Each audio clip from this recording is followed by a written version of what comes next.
There are people, men and women, who think that a woman just can't do that job. They just think that a woman can't handle it. We pointed out really good programs that we were going to, support. You get a lot of votes from people who need help.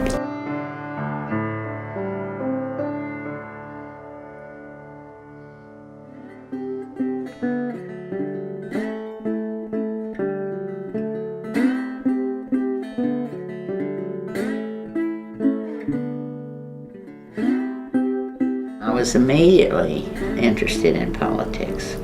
I think it's genetic. Both of my grandfathers were involved in politics. Took me with him to all kinds of, events and political people that came to town. And one of them was Pappy Leo Daniel, who was running as a Democrat. So he took me down to listen to him. He came into Rock Springs on a flatbed truck, picked me up, put me on that flatbed truck, gave me a balloon and a 7-Up.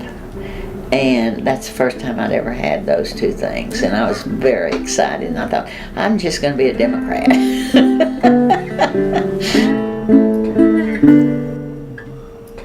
I came here in, I guess it was 63.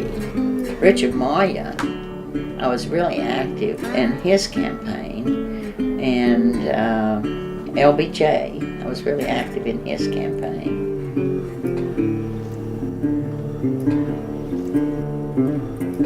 When I first ran, I didn't concentrate on the gay stuff. I was interested in changing everything.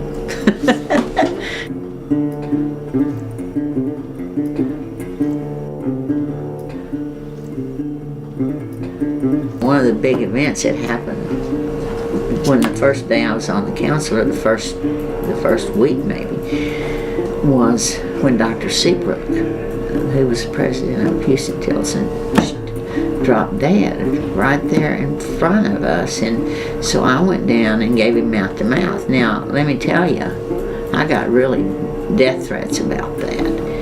Well, anyway, then we had no real ambulances. What would happen is a funeral home would bring their hearse up there and put the patient in the hearse and take them to the hospital.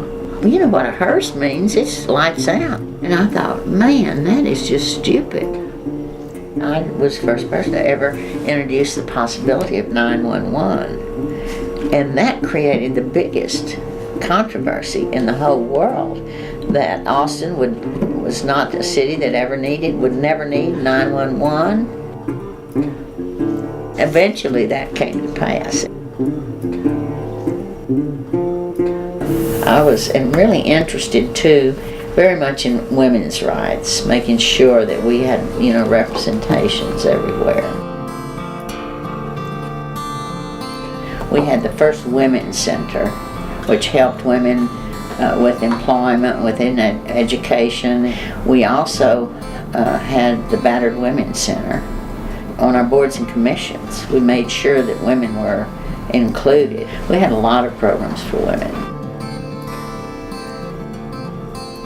We had passed, I think, one of the first ordinances in the country that protected gays and lesbians. And actually it got tested almost immediately at the Driscoll Hotel. And I think we had two couples, a pair of men and a pair of women, who went to the Driscoll and they had the club and they danced. So that went to our city judge and he held it as constitutional.